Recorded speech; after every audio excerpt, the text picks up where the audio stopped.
Hey, what's up, everybody? True Boxing here. Thank you for coming back to Get Hit with the Truth. So today we are doing the Davis versus Roach recap as Gervonta Tank Davis collided with Lamont Roach Jr.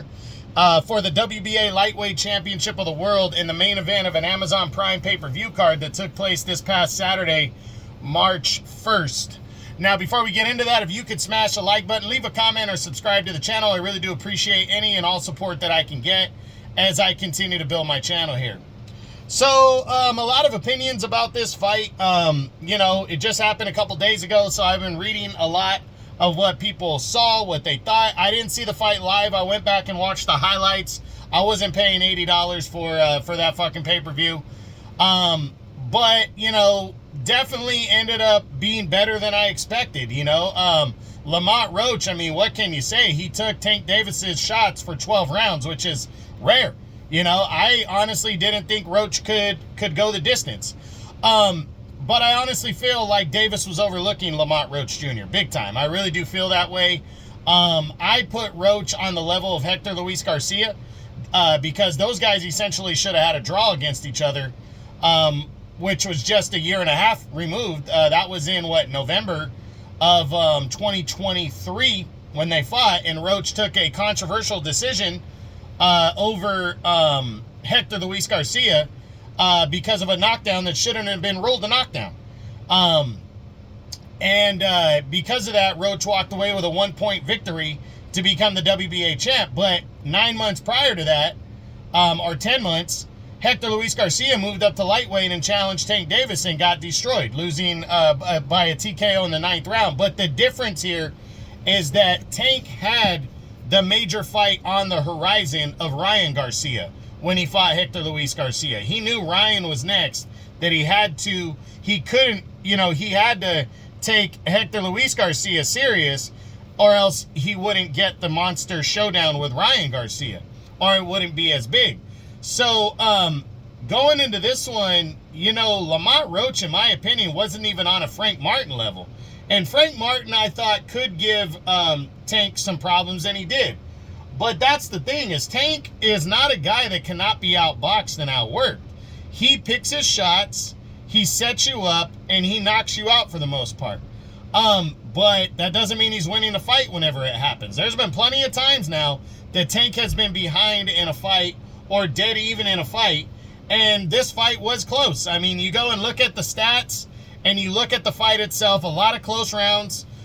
Even the guy on Amazon, scoring the fight on Amazon had Tank winning going into the 12th round.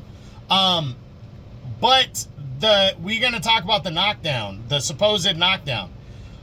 When a fighter takes a knee, that's automatically a 10-8 round unless the other fighter completely dominates the round on the flip side, and then it ends in a 9-9 round. Tank took a knee, and that technically should have been ruled a knockdown, which would have given Lamont Roach Jr. a split decision victory here, or a majority decision win. It might have even been unanimous if that would have happened.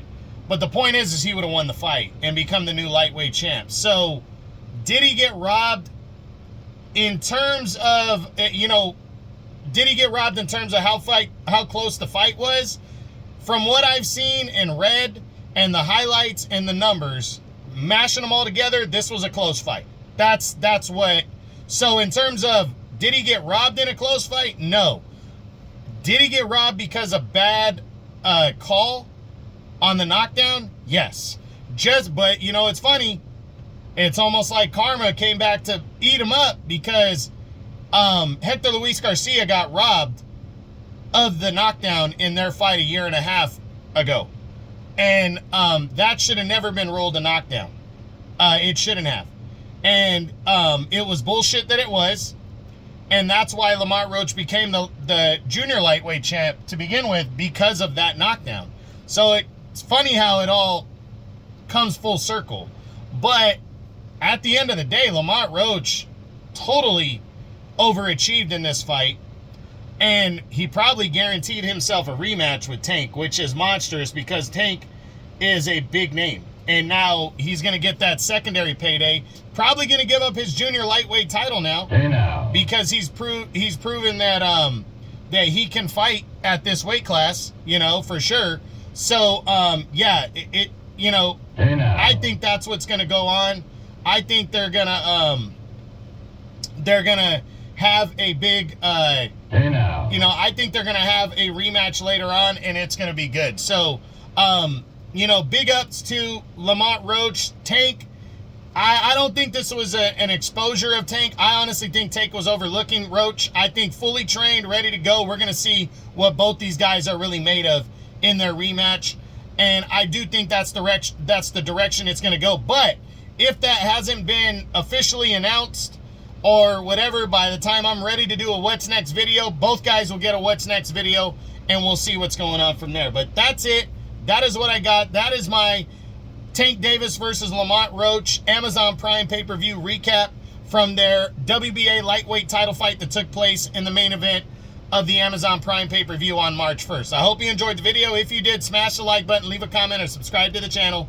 I appreciate any and all support. This is True Boxing. You've been hit with the truth.